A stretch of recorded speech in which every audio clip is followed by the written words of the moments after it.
I've just been speaking to John Doolan about you, and he's said how impressed he's been with how you've fitted in. Just some of your thoughts on how it's gone so far for you. Yeah, I mean, the first game for me was Port Vale away.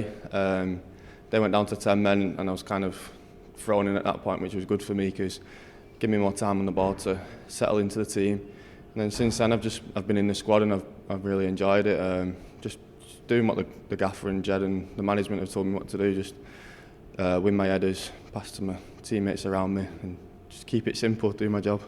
Has it been a bit of a whirlwind for you since the move? You know, I guess lots changed for you. Yeah, a lot's changed, but it's in a good way.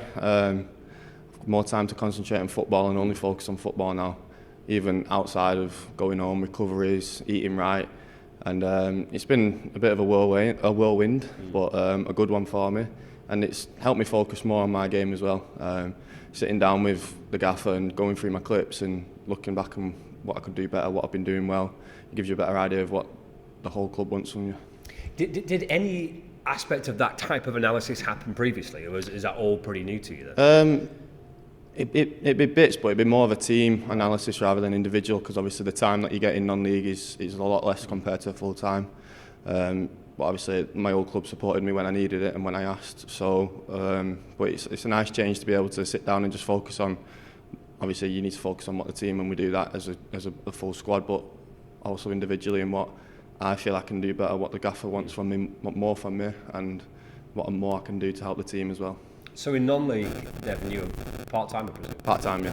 So what was the other aspect of your work life? I worked in sales, so that was a full-time job, and then go training Tuesday and Thursdays after. Right. So you only got like an hour and a half, 2 hours on the pitch, and that'd be late at night, so there's not much you could do really outside of that. So what was that like telling your employers, oh, by the way? Yeah, it was a bit of a fast, quick meeting I had with them, and then I had to go back in for a couple of weeks every Wednesday or after training and just finish off my handover with other colleagues, and then that was it. I'm done now, so my full focus is on Accrington Stanley going forward now. So you had to work a notice, I guess? Yeah, well, originally it should have been a month, but obviously my work helped me bring that down, and I only went in twice just to hand everything back and finish it off, and that's all done now, so we're full focus on football. What was the reaction though from, I presume obviously you had colleagues and maybe you met friends and former friends? Yeah. What was their reaction to it? They were buzzing for me, and even my job as well, they were buzzing. They always knew it was something that I wanted to do. Right. So they knew it was always on the horizon. And I still speak to some of my colleagues now and what I would call friends as well, so they're all buzzing.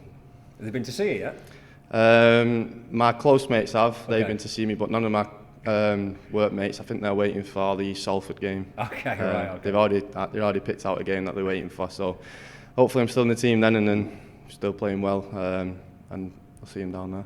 Were you always driven to try and become a professional footballer and go from part-time non-league into the professional world? Yeah, it's every kid's dream, innit, who plays football, to be a full-time footballer. But I knew I'd have to do it the different way through non-league, and when you're slowly making your way up the leagues, it kind of becomes more like you see it more like you can actually become a professional footballer. So I always knew it was something that was there, and I was ready to do it either. You always believed you could do it? Okay. Yeah, I believed I could do it. Yeah, you've got to have that belief in yourself that you can do it, or else you probably won't. You need to believe in yourself. So I always believed I would be in full-time football. I didn't think it would be straight into League Two from non-league. I thought I might have had to work my way up the league slowly, but I've been given this opportunity, so I've got to take it now. It's a proven path, isn't it? There's loads of examples in football of people that done it. I think there's about 5 or 6 in the dressing room who've been from non-league and come through to Aki, so it's a good club to be at. They obviously support the non-league players, they give them a path, and they've given me a path so far to throw me in straight away and allow me to play. So it's a good start, and I'm buzzing for it. I've been doing this job for years, and I've spoke to a lot of pros that have come from non-league and play at a really good level, have gone up to Premier League level and Championship level, and they always say to me how much they appreciate it because of what they've gone through. Yeah. Is that something you potentially could relate to? Yeah, I mean, it's a lot of hard work non-league. You've obviously got other things on your mind as well as football, so your focus is elsewhere sometimes, whereas now you're in full-time. Don't get me wrong, the pressures are even more now because it's your full-time job, it's what you have to do. But my focus is obviously on football now. I've got something to focus on. I'm only doing one thing. I'm not doing two things now, and it allows me to focus more on that as well. And you're right into the middle of a relegation battle. I mean, you've not got time to breathe, I guess, have you? No, like the gaffer said, every game now is a cup final. We've got to win as many games as we can, and like you said, we are in a battle down there. So we've all got to focus. I'll make sure that we put 100% into every game and just battle, because that's what it's going to take now. It will be, I guess, all being well, hopefully you will stay up and be in League Two next season. And will there be a sense of an achievement with that as well, if you get through this and pull together and survive? Yeah, I mean, you're down there now, so it'll be an achievement to. That's your aim now, to stay into the league. Obviously, at the start of the season, I'm sure the club had different aims, but now we're down there. That's our aim, is now to stay in the league, and when we do that, that'll be an achievement for us. Yeah.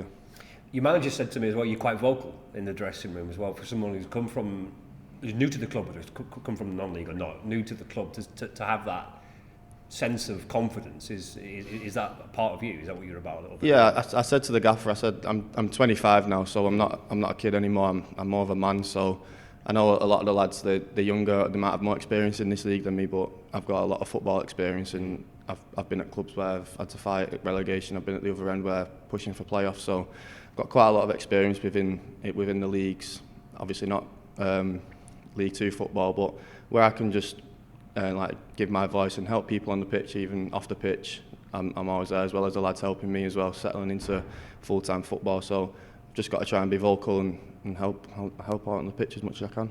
Could look a lot different, can't it, to come full-time tomorrow night in the league table? I think you've got games in hand over everybody below you. Exactly. If you can get a result tomorrow night, that could go a long way for you. Yeah, these next few games are massive for us, because obviously on paper we've played, I think, last few games have been the top half apart from Morecambe, and on paper now it's the bottom half, so it's not going to be easy. It's going to be just as hard because everyone's battling down there, but if you can get a few results now, it puts you in good stead, especially saying it's a game in hand for us tomorrow. Yeah. So everyone's ready for it down there. We've gone through the shape today. We all know what is expected from us, so it's just a battle again, like every league game is. It's just a battle, and we've just got to take it into tomorrow and just battle there again. There'll be quite a bit of pressure on Tranmere, I guess, because they're the home side.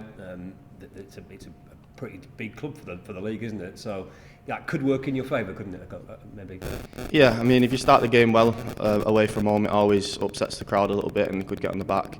But we've just got to focus on ourselves and just really give it a good battle down there. We know the quality we've got in that dressing room, and we just know that if we can go to Tranmere, everyone gives 100%, we more than likely will come out on top. And I know defending's your priority, but goals have been difficult for the team to get.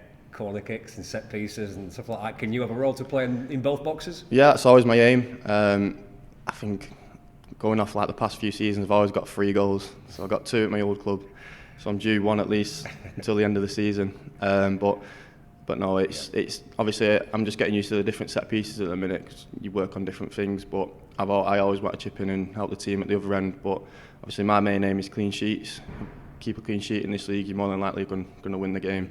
But if I can chip in and get 1 or 2 goals, it would definitely help the squad.